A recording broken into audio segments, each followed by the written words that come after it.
One, two, three, action. Teman-teman semua, kembali lagi ke podcast Achievement.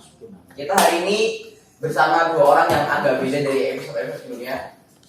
Alvin dan Erli. Tepuk tangan dulu, tepuk tangan. Jadi podcast kita pada hari ini itu akan bersama Alvin dan juga Erli. Mungkin boleh perkenalan diri dulu dari Alvin. Oke, aku Alvin Ibrahim Nugraha dari kelas 8C selaku duta SSK Bawara. Halo, aku Erli, Anggia Erli dari kelas 8E, selaku duta SSK Bawara. Jadi teman-teman semua, kita hari ini akan membahas mengenai SSK atau Sekolah Siaga Kependudukan. Mungkin Erli boleh menjelaskan SSK itu apa sih?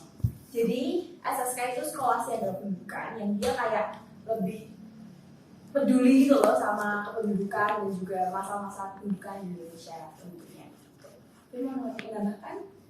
Iya, sebetulnya benar yang dikatain Erli, tapi kependudukan dan keluarga berencana itu tuh dimasukkan dalam mata pelajaran. Contohnya itu tuh matematika, prakarya, PJOK, dan masih banyak lagi tentunya.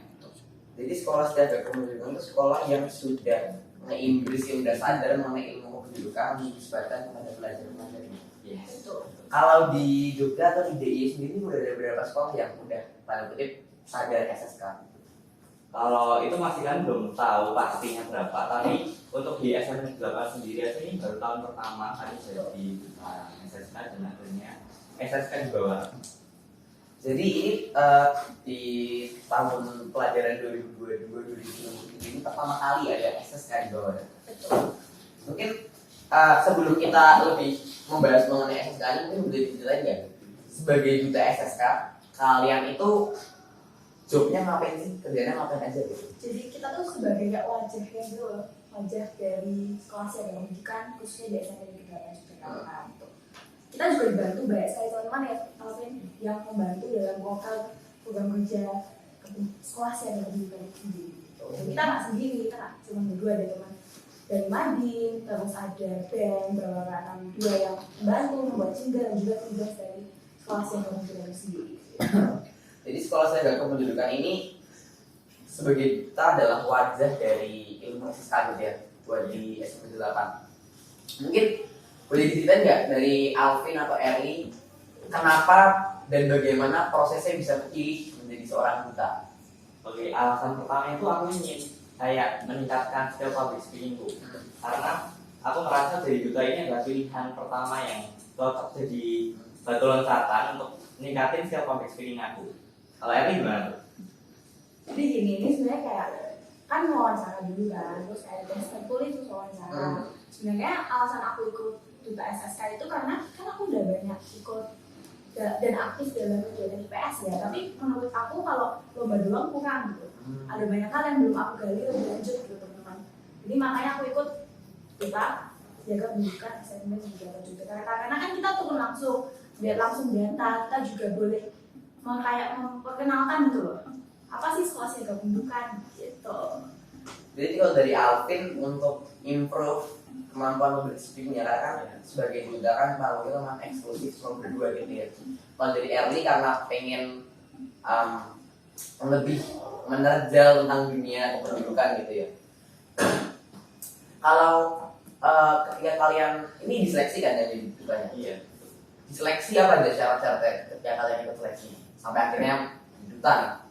Pertama sih pastinya berpenampilan menarik ya. Terus ada lagi kayak aktif dalam aktif dalam organisasi gitu. Terus ada lagi kreativitas yang paling penting. Terus ada lagi kayak mampu membuat masyarakat sekolah, siswa-siswa sekolah, teman-teman sekolah itu paham mengenai kependudukan dan paham tentang kependudukan itu sendiri pastinya. Terus yang pasti kita harus bisa belajar buat public speaking ya, karena kan kalau kita mau memberikan ilmu ke orang lain kita harus paham ilmu itu sendiri, dan yang pasti kita paling tidak tahu lah sekolah siaga kependudukan itu apa, dan kita juga peduli nih. Jadi kita sebagai duta tuh harus peduli dulu kalau ada masalah kependudukan segala macam gitu. Jadi semuanya untuk berawal dari rasa karena ingin nge-improve something di kependudukan gitu ya. Kemudian cara-caranya yang udah dijelaskan tadi dan semuanya terpenuhi karena ini yang masih nih. Alhamdulillah. Ada ini nggak boleh diceritain yang proker atau kegiatan yang sampai waktu video ini di syuting yang udah kalian lakuin atau yang udah SSK lakuin di bawah? Kalau sebelum kita jadi duta itu sebenarnya udah ada proker-proker yang dijalanin. Walaupun sebelumnya SSK ini ada baru tahun ini doang. Baru tahun ini. Pertama tuh ada proker yang penambah darah, obat penambah darah. Itu buat para perempuan untuk kayak mencegah stunting. Karena kan kalau ini lagi merebak-rebaknya tuh di stunting buat kakak kelahiran baru buat bayi-bayi gitu. Terus kalau sekarang tuh ada Madin setelah jadi duta.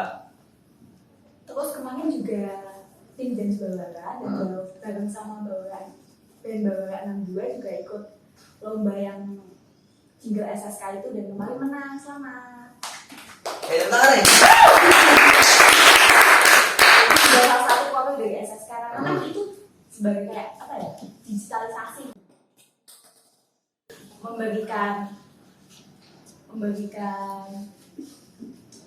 sebuah knowledge ke orang-orang kalau ada yang namanya sekolah sehat kebetulan lewat apa, lewat Madin, lewat nambah darah yang tadi Alvin sebutkan, terus ada kemarin lomba jingle SSK, pembuatan jingle SSK, pembuatan dance SSK gitu.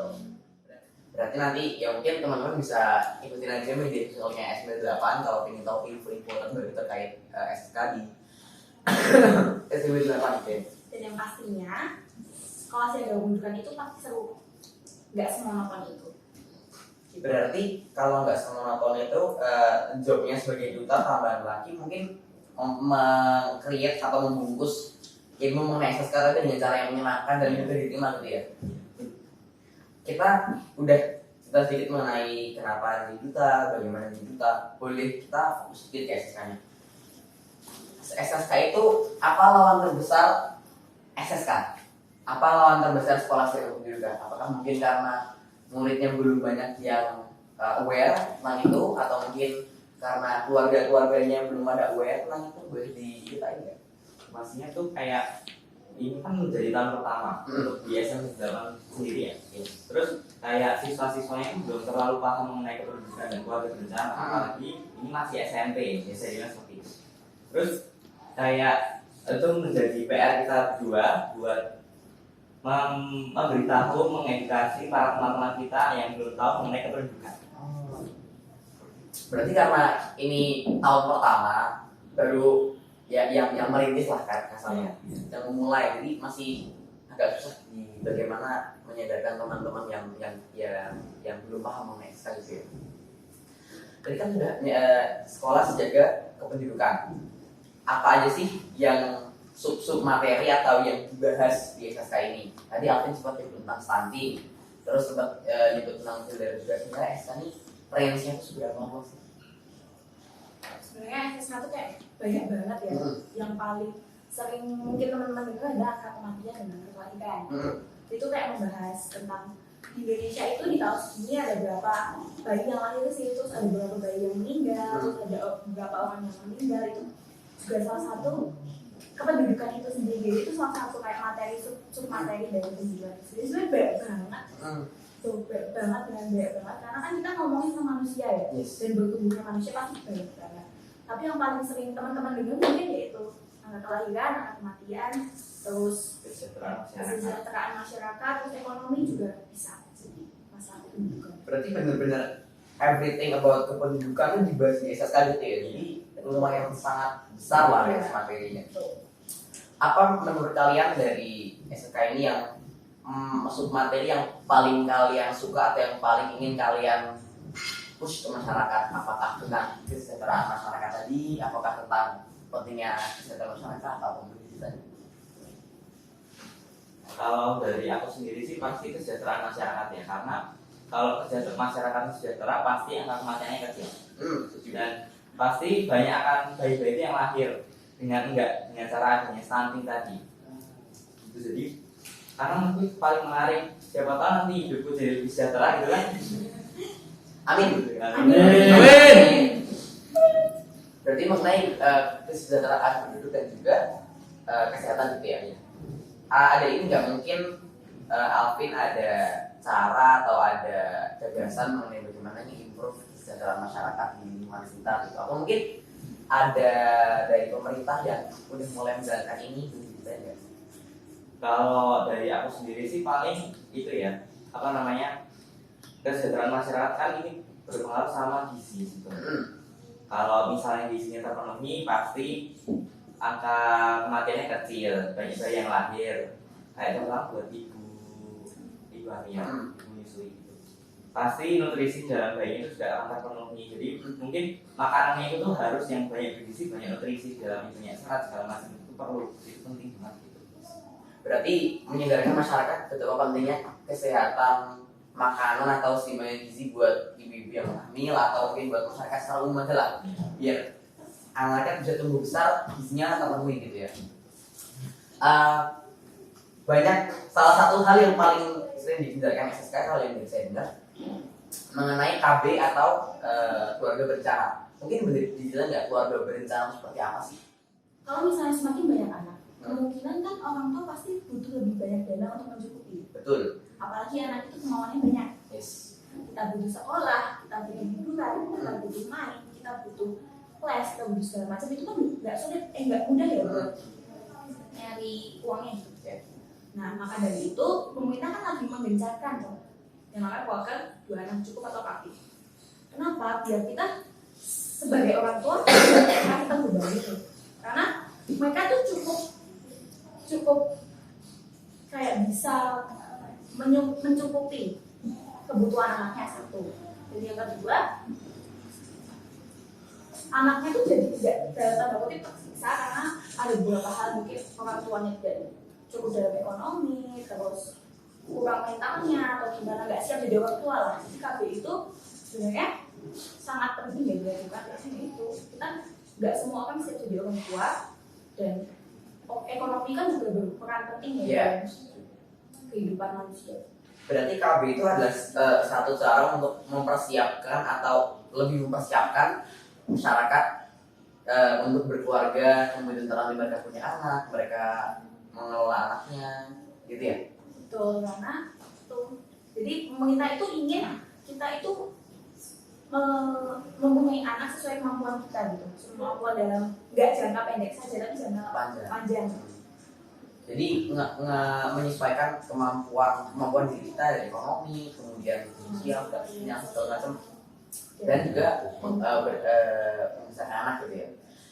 Kan KB ini sebenarnya kan udah cukup lama ya di Indonesia ya. Tapi kalau kita lihat masih banyak sekali keluarga di lingkungan sekitar yang anaknya 3, 5, 6. Kalau menurut kalian berdua, kenapa sih masih banyak keluarga yang belum KB gitu, atau yang punya anaknya banyak, atau mungkin punya anak tapi tidak sesuai dengan kemampuannya? Karena itu pasti slogan, banyak anak banyak rezeki. Pernah dengar kan? Pernah itu di Indonesia tuh sangat viral banget slogan itu, dan kayaknya sampai sekarang tuh masih ada yang ngelakuin, masih ada yang kayak ya udah Saya aku punya anak 5, rezeki itu pasti ada. Berarti mindset banyak anak banyak rezeki gitu ya? Kenapa lu banyak anak dari Tuhan sih? Banyak anak banyak expense. Terus juga kita tuh karena di masa ini tuh nggak diajarin nggak sih KB kayak itu terlalu dalam tanda kutip tabu untuk anak-anak semasa kita, padahal ya sebenarnya enggak, karena kita tuh adalah orang tua di masa depan gitu, yang harusnya udah tahu kenapa sih kita KB, kenapa sih kita harus kayak support anak kita secara finansial, mental dan segala macam. Ya itu karena sekarang kayak pendidikan untuk kita yang akan menjadi orang tua tuh kurang dan dianggap tabu gitu. Jadi kayak kurang, ya kita nggak peduli gitu. Berarti mindset dari masyarakat yang selalu mengartikan mempunyai anak gitu ya, karena tanda kutip anaknya kayak semacam investasi buat mereka, dan juga karena kurangnya sosialisasi mengenai KB dan juga yang berkaitannya itu ketika kita muda atau mungkin kita orang tua kita muda gitu ya. Betul, kurang sosialisasi masalah paling besar sih. Dan di sini Duta SSK tuh untuk mensosialisasikan itu pada remaja dengan cara yang gimana remaja gitu ya. Karena kita juga masih mengajari, kita harus bisa buat mensosialisasikan kependidikan itu dengan cara yang menarik, karena kalau misalnya nggak dengan cara yang menarik gimana mereka menerima gitu kan. Benar. Kalian berdua sebagai duta SSK apa sih mungkin tadi kan udah disebutin challenge-nya salah satunya adalah kesadaran orang-orang yang masih minim lah. Ada nggak hal challenge yang paling sering ditemui atau yang paling berat ketika kalian menemui dari tugas sebagai duta ini? Mungkin misalnya di semua orang karena dianggap menjalankan takdir duta tabu misalnya gitu. Ya itu pasti yang kita tahu tadi benar sih, benar. Karena kayak ya ini kan masih baru dan masih usia segini gitu kan. Ada orang tua yang kayak ini kayaknya belum saatnya dikasih ke anak. Yes. Padahal sebenarnya itu tuh penting gitu. Penting. Berarti yang duta tabu itu beneran kejadian di kalian dulu ya? Mungkin kalian dianggap baru, jadi kayak orang-orang tuh kayak ya buat apa sih bikin kita berdua ya? Apain bikin kita yang ngomong gitu, terus mensosialisasikan buat apa? Karena mereka ya dari awal, dari mindset mereka aja itu nggak guna gitu. Itu kita pakai udah nggak peduli dan kita sulit buat mengubah mindset itu karena ya dua orang banding satu sekolah kan sulit. Berarti itu bener-bener karena sebagai tanda kutip yang memulai lah, itu bener-bener kayak baby step banget ya. Bagaimana pelan-pelan orang-orang tuh bisa aware tentang pentingnya SSK dan lain sebagainya. Kalau dari kalian berdua, buat teman-teman yang belum tahu, Alvin dan juga Erli ini berdua adalah anggota OSIS masa bakti 2020-2023. Nah, bagaimana dan Erli Alvin juga tadi sempat mention mereka sering ikut lomba-lomba IPS, lomba-lomba yang berkaitan dengan SSK. Bagaimana kalian ngebagi waktu antara kalian menjadi seorang duta, menjadi seorang OSIS dan juga mengikuti lomba-lomba dengan kehidupan pribadi, kehidupan sekolah segala macam. Bagaimana kalian membagi waktunya gitu? Kalau dari saya sendiri alhamdulillah jadwalnya nggak bentrok sama sekali. Karena dari ininya pas gantian banget. Jadi kayak ini misalnya dari SSK sendiri ada acara, ada event, terus sudah selesai ganti lagi OSIS, ganti lomba IPS segala macam gitu. Dan sekolah juga alhamdulillah nggak banyak PR, itu alhamdulillah nggak terlalu itu sih bagi waktu. Jadi takdir Tuhan kayak bener-bener part-part gitu ya, bener di part-part gitu ya. Kalau dari Eli? Kalau aku sih anaknya berani capek ya, jadi kayak ya udah diterabas aja gitu. Karena sebenarnya seru loh teman-teman buat ikut organisasi, ikut kayak duta itu seru banget dan ikut lomba karena kan kita punya pengalaman ya. Yes. Dan aku juga anaknya sulit capek ya, benar-benar aku tuh sulit capek, jadi semua diterabas sih. Dan juga kayak orang tua terus guru juga mendukung banget, jadi kayak Jadi emang mentalitasnya udah kebetulan juga emang kebetulan kalau Alvin memang udah di takdirnya emang udah di part-part gitu ya. Interesting. Kedepannya kan sebentar lagi ketika video ini naik teman-teman, Alvin dan Eri sudah kelas 9 pasti. Ketika kalian sudah kelas 9, kemudian melepaskan mantel sebagai seorang duta kepada duta berikutnya, apa sih harapan kalian ke duta SSK berikutnya gitu? Kalian pengen duta berikutnya meneruskan apa atau mengembangkan apa? kalau buat aku mungkin bisa lebih aktif ya, karena kita juga belum aktif banget karena 1 tahun pertama dan kita nggak punya pengalaman. Yes. Mungkin di tahun selanjutnya bisa lebih aktif lagi karena sebenarnya pendidikan itu seru banget dan harus sosialisasinya lebih aktif terus kayak harus lebih aware lagi tentang pendidikan. Semoga adik-adik angkatan di bawah kita lebih aware dan juga duta setelah kita lebih aktif lagi menjalankan programnya, terus menjalankan visi misinya dan juga kayak melakukan programnya, membuat program dan sebagainya. Amin. Amin. Amin. Terakhir teman-teman semua sebelum kita tutup, mungkin Alvin dan juga Erli boleh sedikit menceritakan atau ngasih tips lah teman-teman. Yang nonton ini kan mostly pasti remaja. Besok kalau udah gede, bagaimana mereka bisa prepare dalam konteks kependudukan itu siap berkeluarga, siap mereka punya anak, siap mereka secara finansial segala macam lah. Kira-kira mereka perlu ngapain gitu? Ya pasti mempersiapkan segalanya, mulai dari finansial, mental, terus dari orang tua support juga atau enggak. Terus kayak kalau itu harusnya dipersiapkan dari sekarang.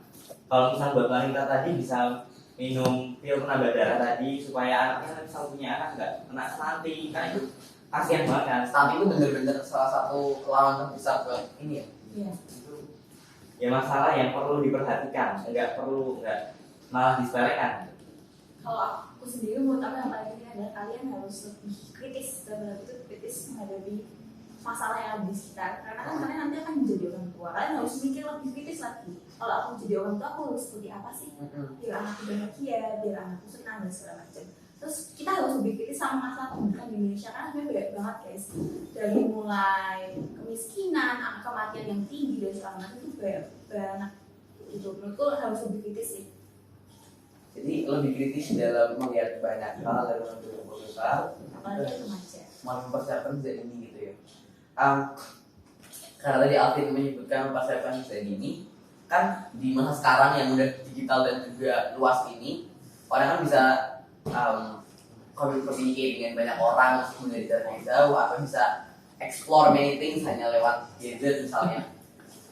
Bagaimana sih anak-anak remaja ini memproteksi diri mereka dari pergaulan bebas dan juga hal-hal berbahaya lain di luar sana yang tentunya berkaitan dengan kepentingan menurut kalian? Menurutku sih itu ya, karena di pelajaran PJOK sendiri seperti yang dijelaskan tadi kan itu masuk dalam mata pelajaran. Itu tuh ada namanya materi pergaulan bebas. Harusnya siswa itu tuh lebih paham, makanya itu kan udah dijelasin sama gurunya. Kan apalagi itu lebih tua dari kita ya sebagai duta, harusnya lebih didengarkan gitu lah dan dipaham dalam sehari-hari. Kan itu materinya juga udah familiar banget, nggak cuma di PJOK, nggak cuma di PJOK aja sebenarnya. Dan harusnya itu benar dilakuin karena pergaulan bebas itu bahaya juga. Oke, kalau buat aku untuk mengawasi anak yang memiliki gadget, karena kan gadget itu dua mata pisau ya, dua mata pisau yang saling kayak bertabrakan gitu, ada positifnya banyak banget positifnya. Contohnya kita bisa memberikan kayak awareness tentang pendidikan lewat sosial media, tapi ada banyak banget negatifnya. Contohnya yaitu pergaulan bebas. Nah, caranya gimana sih? Baik, kalau menurut aku yang paling penting adalah orang tua. Orang tua itu harus bisa mengawasi. Karena di sekolah guru PJOK itu benar emang harus memberikan sebuah knowledge kalau ada yang pergaulan bebas, kalau nggak semua orang itu baik. Tapi orang tua juga harus berperan penting selaras dengan guru PJOK. Kalau semua orang tuh nggak baik, nggak semua orang baik. Dan ada yang namanya orang jahat, terus ada yang menggunakan sosial media dengan maksud negatif gitu. Jadi peran orang tua dan peran guru di sekolah, khususnya guru PJOK yang menjelaskan tentang pergaulan bebas tadi itu penting banget buat kayak memberikan kepercayaan ke anaknya dan memberikan pengetahuan ke anaknya gitu. Berarti si anak ini dia harus diproteksi dari keluarga yang sejak ini, dari sekolah juga untuk membekali dia supaya siap bertemu dengan dunia yang lebih luas gitu ya. Betul, harus disupport. Jadi teman-teman semua, kurang lebih itu pembicaraan kita mengenai SSK pada episode ini. Sebelumnya tutup, ada sedikit kenang-kenangan untuk Erwin dan juga Alvin. Ini untuk Erwin. Makasih. Dan ini untuk Alvin. Wow, thank you. Semoga berkenan ya teman-teman. Alvin, Erli, makasih waktunya udah mau meluangkan buat review podcast ini. Thank you teman-teman semua yang udah nonton. Dan sampai jumpa di episode berikutnya. Dadah, thank you. 1, 2, 3, cut.